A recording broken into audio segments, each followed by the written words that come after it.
morning everyone. Today I am discussing about the business organization and management, Unit-3 company incorporation.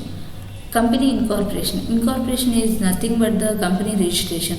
A company is an artificial person created by law having its own legal entity. So for starting any business or any company, it should be registered under the Companies Act. So for that process, we are doing the incorporation of the company for getting the certificate of incorporation.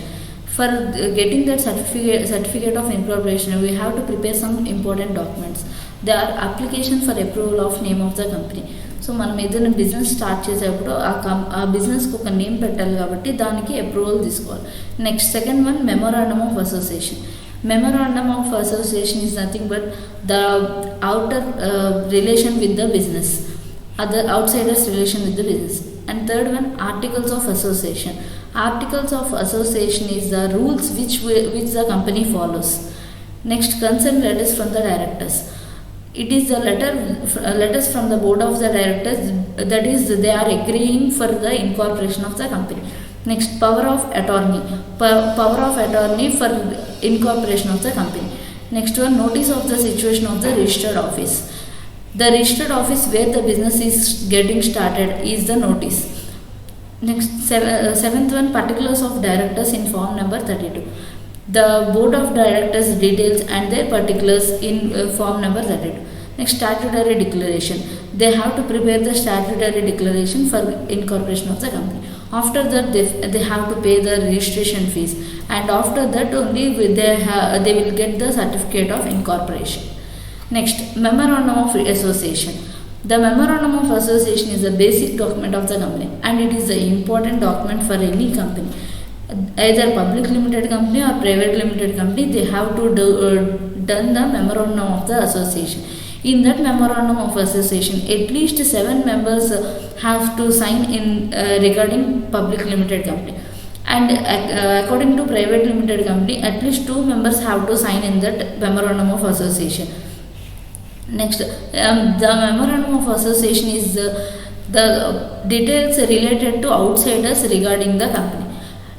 And the clauses of memorandum of association are name clause, registered office clause, objects clause, liability clause, association clause, capital clause. Name clause. Name clause means if the business have some name regarding the company. So ఆ company యొక్క name అనేది either public limited కానీ private limited కానీ వేరే కంపెనీతో name అనేది coincide అవ్వకూడదు. So అలా నేమ్కి అప్రూవల్ తీసుకొచ్చుకోవాలి. Next, registered office clause. ఆ బిజినెస్ ఎక్కడ పెడుతున్నాం మనం, దాని లొకేషన్ ఏరియా ఏదైతే ఉందో అవన్నీ రిజిస్టర్డ్ ఆఫీస్ క్లాజ్లో మెయింటైన్ చేస్తారు. ఒకవేళ రిజిస్టర్డ్ ఆఫీస్ క్లాజ్లో ఏమన్నా చేంజెస్ చేయాలంటే only with in the state వాళ్ళు ఆఫీస్ చేంజ్ చేస్తే రిజిస్టర్డ్ ఆఫీస్ క్లాజ్ ప్రకారం వాళ్ళు జస్ట్ నోటీస్ ఇస్తే సరిపోతుంది. అదే స్టేట్ దాటి వేరే చోటకి ఆఫీస్ అనేది చేంజ్ చేస్తే మాత్రం వాళ్ళు రిజిస్టర్డ్ ఆఫీస్ క్లాజ్ అనేది చేంజ్ చేయడం కొంచెం కష్టం అవుతుంది. Next, objects clause. Objects clause is nothing but the objects which they are using in the business. ఏ ఆబ్జెక్ట్స్తో వాళ్ళు బిజినెస్ అనేది చేస్తున్నారు అనేది మొత్తాన్ని ఆబ్జెక్ట్స్ క్లాజ్లో మెయింటైన్ చేస్తారు. Next, liabilities clause. The liabilities clause is the board of directors which are having liabilities outside the business are mentioned in the liability clause. Next, association clause. Association clause means the persons who have signed in the association and the subscription they are having, those are mentioned in the association clause. Capital clause. Capital clause mentions the capital which are maintained in the business and how much of capital they can borrow from others. Next, articles of association. Articles of association is another important document like memorandum of association, but it has the rules and regulations for internal management of the company, and these are maintained by every company. Next, contents of articles of association. First one, share capital and variation of rights. It shows the share capital which the company has and the variation of rights, the persons who have rights and the persons who have not rights. Those are all mentioned in the articles of association. Second one, lien of shares. Lien of shares shows that whether the shares are maintained by them or they have to call for the shares or not.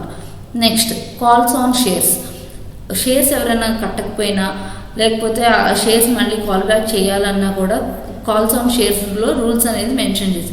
Next transfer of shares, ఒక షేర్స్ని వాళ్ళు కాకుండా వేరే వాళ్ళకి sale చేయాలన్నా వాటికి name change చేయాలన్నా transfer of షేర్స్లో ఆ rules అనేది మెయింటైన్ చేయాలి. నెక్స్ట్ ట్రాన్స్మిషన్ ఆఫ్ షేర్స్, ఆ షేర్ హోల్డర్స్ ఎవరైనా డెత్ కానీ మ్యారేజ్ కానీ ఇన్సాల్వెన్సీ కానీ ఏమైనా ఉంటే వాటిని ట్రాన్స్ఫర్ చేస్తారు. ఆ ట్రాన్స్మిషన్ ప్రాసెస్ అంతా ట్రాన్స్మిషన్ ఆఫ్ షేర్స్ ఉంది. నెక్స్ట్ ఫర్ఫీచర్ ఆఫ్ షేర్స్ ఉన్నవాళ్ళు షేర్స్ని కట్టలేకపోయినా నెక్స్ట్ ప్రాసెస్ ఏం చేయాలనేది ఫర్ఫీచర్ ఆఫ్ షేర్స్లో మెయింటైన్ చేయాలి. నెక్స్ట్ ఆల్టరేషన్ ఆఫ్ క్యాపిటల్ని ఎవరైనా ఆల్టర్ చేయాలన్నా ఎయిదర్ క్యాపిటల్ యాడ్ చేయాలన్నా ఇంకేదైనా ఆల్టరేషన్స్ ఏమైనా ఉన్నా ఆల్టరేషన్ ఆఫ్ క్యాపిటల్లో చేంజ్ చేసుకోవచ్చు. Next conversion of shares into stock, some companies changes the shares into the stock. So for conversion of shares into stock, some rules are to be maintained in the conversion of shares into stock. Next, capitalization of the profits.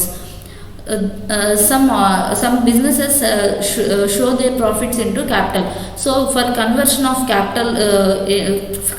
profits into capital, they have to follow some rules and regulations. Next, buyback of shares.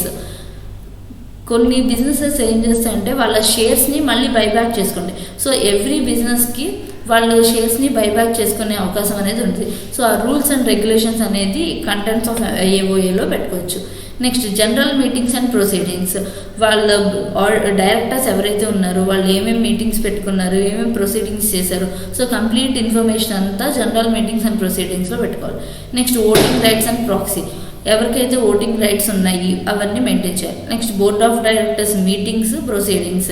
Next key managerial personnel managerial decisions కానీ అవన్నీ maintain చేయాలి. Next dividends and reserves, dividends కానీ reserves కానీ ఎవరికైతే share చేస్తున్నారో డివిడెండ్స్కి సంబంధించిన complete information articles of association maintain చేయాలి. Next accounts and verification, accounts and audit verification అనేది కంపెనీ స్టార్టింగ్ నుంచి ఇప్పటివరకు ఏమేమి జరిగినాయి టోటల్ కంటెంట్ మొత్తం ఉండాలి.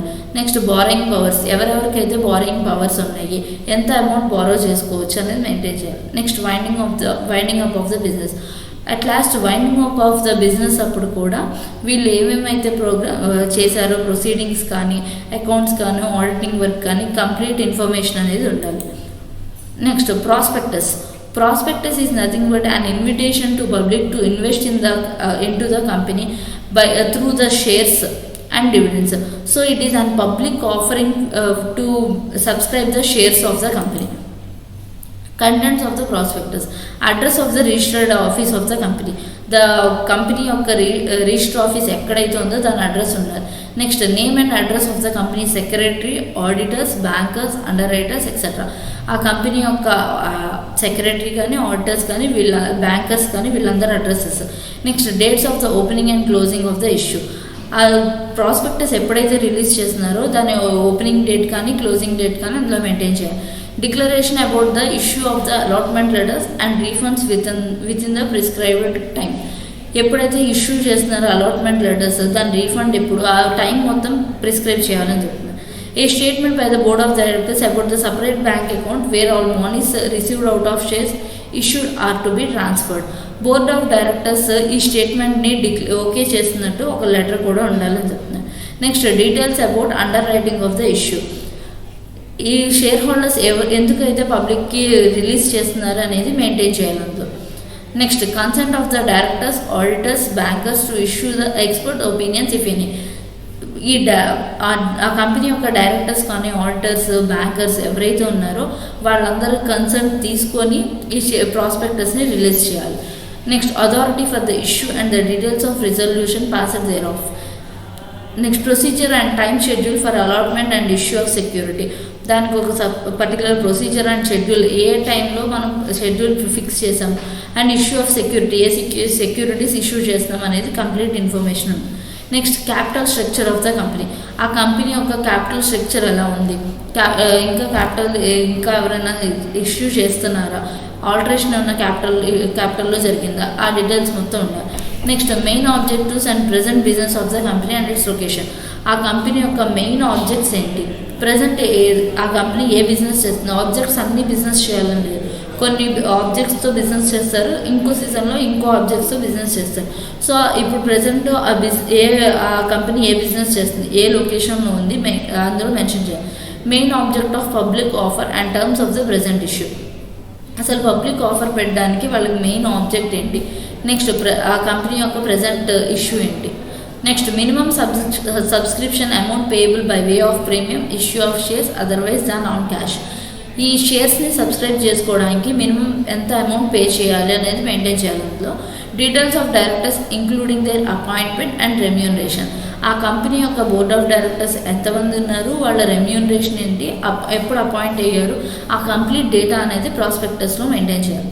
Next disclosure about sources of promoters contribution. ఆ కంపెనీ యొక్క ప్రమోటర్స్ ఎవరున్నారు, వాళ్ళ కాంట్రిబ్యూషన్ ఎక్కడి నుంచి వస్తుంది అని సోర్సెస్ అనేది మెయింటైన్ చేయాలి. Next particulars relation to management perception of risk factors specific to the project, gestation period of the project, extension of progress made in the project and deadlines of completion of the project. Share హోల్డర్స్కి share ఇచ్చినప్పుడు దానిలో ఉండే risk factors ఏంటి, మనం ఏమనుకున్నాం అనేది maintain చేయాలి. Next ఆ ప్రాజెక్ట్ యొక్క స్పెసిఫికేషన్ ఏంటి, దాని గెస్టేషన్ పీరియడ్ ఏంటి, ఆ ప్రాజెక్ట్ యొక్క కంప్లీషన్ డేట్ ఎప్పుడు, ఆ కంప్లీట్ డేటా అనేది మనం ప్రాస్పెక్టస్లో మెయింటైన్ చేయాలి. Next differences between MOA and AOA. మనం memorandum of association, articles of association రెండింటి గురించి తెలుసుకున్నాం. సో ఆ రెండింటికి ఒక డిఫరెన్స్ ఏంటి, రెండు కంపెనీకి ఇంపార్టెంటే, కానీ ఈ రెండింటికి ఉన్న డిఫరెన్స్ ఏంటి, రెండు దేనికి యూజ్ అవుతాయి కంపెనీకి. First one definition. Memorandum of association is a document that contains all the fundamental data which are required to the company incorporation. Company ఇన్కార్పొరేషన్కి ఏ డేటా అయితే మనకి ఫండమెంటల్ డేటా కావాలో అవన్నీ మెమరాండమ్ ఆఫ్ అసోసియేషన్ ఉంటాయి. Articles of association is a document containing all the rules and regulations that govern the company. Company ఏ rules regulations follow అవ్వాలో అవన్నీ ఆర్టికల్స్ ఆఫ్ అసోసియేషన్ మెయింటైన్ చేస్తాయి. Next objectives. It defines the objects for which the company is formed. These are the rules for internal management of the company. A memorandum of association వచ్చేప్పటికి company ఏ ఆబ్జెక్ట్స్తో business చేస్తుంది దాని complete information ఉంటుంది. Articles of association వచ్చేప్పటికి ఆ company ఏ rules and regulations follow అవుతుంది, business ఎలా continue చేస్తుంది అనేది మెయింటైన్ చేస్తుంది. రిజిస్ట్రేషన్. మెమరాండమ్ ఆఫ్ అసోసియేషన్ అనేది ఇన్కార్పొరేషన్ టైంలో ఖచ్చితంగా రిజిస్టర్ అవ్వాల్సిందే. ఆర్టికల్స్ ఆఫ్ అసోసియేషన్ అనేది రిజిస్టర్ అవ్వచ్చు, అవ్వకపోవచ్చు, కానీ రూల్స్ అండ్ రెగ్యులేషన్స్ అనేది ఫాలో అవడం కోసం ఆర్టికల్స్ ఆఫ్ అసోసియేషన్ అనేది మెయింటైన్ చేయాలి ఖచ్చితంగా. Next scope. The memorandum of association అనేది ఆ పవర్స్ ఏమైతే ఉన్నాయి, కన్స్ట్రెంట్స్ ఏవైతే ఉన్నాయి, ఆర్గనైజేషన్కి సంబంధించిన కంప్లీట్ డేటా ఇస్తుంది. ఆర్టికల్స్ ఆఫ్ అసోసియేషన్ వచ్చేప్పటికి రైట్స్ గురించి, ద పవర్స్ ఆఫ్ ఇండివిజువల్స్, ఏ ఇండివిజువల్కి ఏ పవర్స్ ఉన్నాయి అనేది మెయింటైన్ చేస్తుంది. స్టేటస్ వచ్చేప్పుడు మెమరాండమ్ ఆఫ్ అసోసియేషన్ అనేది సుప్రీం డాక్యుమెంట్, ఇంకా దాని మించిన డాక్యుమెంట్ అనేది ఏమి లేదు బిజినెస్లో. నెక్స్ట్ ఆర్టికల్స్ ఆఫ్ అసోసియేషన్ వచ్చేప్పటికి మెమరాండమ్ ఏదైతే ఉందో దానికి సబార్డినేట్గా మెయింటైన్ చేస్తుంది. Power. The memorandum of association cannot give the company power to do anything opposite to the provision of the Companies Act. Provision of the Companies Act ప్రకారం ఏదైతే ఉందో దానికి ఆపోజిట్గా ఏది చేయకూడదని మెమరాండమ్ ఆఫ్ అసోసియేషన్ చెప్తుంది. ఆర్టికల్స్ ఆఫ్ అసోసియేషన్ వచ్చేప్పటికి constrained by the act ఏదైతే చెప్తుందో దానికి తగ్గట్టే మనం రూల్స్ అండ్ రెగ్యులేషన్స్ అనేది ఫాలో అవ్వాలి. Next contents. మెమరాండమ్ ఆఫ్ అసోసియేషన్లో 6 clauses మాత్రమే ఉంటాయి. ఇందాక మనం ఏదైతే చెప్పుకున్నాం, name clause, association clause, registered clause, అలా 6 clauses మాత్రమే ఉంటాయి, ఇంకేముండవు. ఆర్టికల్స్ ఆఫ్ అసోసియేషన్లో కంపెనీ వాళ్ళు ఎన్ని రూల్స్ అయితే పెట్టుకుంటారో ఆ రూల్స్ అన్నీ మెయింటైన్ చేస్తారు. Validity. Memorandum is the dominant instrument and controls articles. ఆర్టికల్స్ని కంట్రోల్ చేస్తూ ఉంటుంది memorandum of association. Next articles of association వచ్చేప్పటికి any provision as opposite to a memorandum of association is invalid. ఏ ప్రపోజల్ మెమరాండమ్ ఆఫ్ అసోసియేషన్కి ఆపోజిట్గా ఉంటుందో దాన్ని invalid చేస్తుంది articles of association. Next relationship. ఈ మెమరాండమ్ ఆఫ్ అసోసియేషన్ అనేది అవుట్ సైడర్స్తో కంపెనీకి ఏమేమైతే రిలేషన్స్ ఉన్నాయో వాటన్నిటి గురించి ఎక్స్ప్లెయిన్ చేస్తుంది. నెక్స్ట్ ఆర్టికల్స్ ఆఫ్ అసోసియేషన్ వచ్చేప్పటికి మెంబర్స్కి అలాగే కంపెనీకి ఏ రిలేషన్ ఉందో దాని గురించి ఎక్స్ప్లెయిన్ చేస్తుంది. నెసెసిటీ. ఏవే కంపెనీలు ఖచ్చితంగా మెమరాండమ్ ఆఫ్ అసోసియేషన్ యూజ్ చేసుకోవాలి and articles of association frame చేసుకోవాలి. Every company has to file memorandum of association. ఖచ్చితంగా బిజినెస్ చేసేవాళ్ళు ఏ కంపెనీ వాళ్ళు అయినా సరే ఆ మెమరాండమ్ ఆఫ్ అసోసియేషన్ అనేది చేయాలి. ఆర్టికల్స్ ఆఫ్ అసోసియేషన్ వచ్చేప్పటికి పబ్లిక్ లిమిటెడ్ కంపెనీకి యూజ్ చేసుకున్నా చేసుకోకపోయినా పర్లేదు, ఎందుకంటే పబ్లిక్ కంపెనీ రూల్స్ అనేది వాళ్ళు ఖచ్చితంగా ఫాలో అవ్వాలి. కానీ ప్రైవేట్ లిమిటెడ్ కంపెనీ మాత్రం ఖచ్చితంగా ఆర్టికల్స్ ఆఫ్ అసోసియేషన్ మెయింటైన్ చేయాలి, వాళ్ళు యూజ్ చేయాలి. Next alteration of the employee వచ్చేటికి కొన్ని కేసెస్లో ఈజీగానే ఉంటుంది. నెక్స్ట్ మిగతా కొన్ని కేసెస్లో సర్టెన్ స్టాట్యూటరీ అథారిటీ అప్రూవల్ కూడా తీసుకోవాలి. నెక్స్ట్ ఆర్టికల్స్ ఆఫ్ అసోసియేషన్ ఆ కంపెనీ డైరెక్టర్స్ యొక్క కన్సర్న్ తీసుకొని దాంట్లో చేంజెస్ అనేది చేసుకోవచ్చు. These are the differences between MOA and AOA. Thank you.